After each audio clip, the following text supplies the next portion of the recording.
All right, real estate term of the day, 1031 exchange. A 1031 exchange is always like kind with like kind. What does that mean? It doesn't mean a single family with a single family. It just means an investment vehicle for another investment vehicle.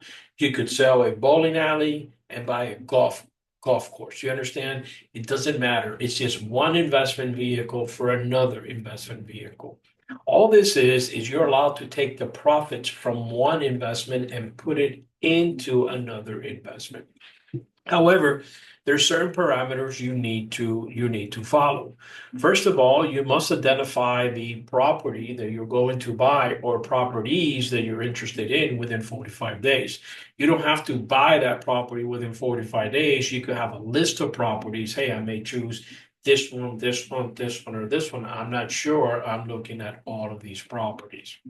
And then you must close before 180 days time limit.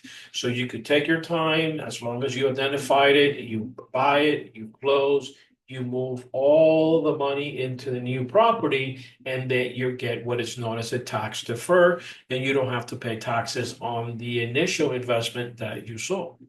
If you want to get any money back, that is considered the boot. You will have to pay taxes on that amount.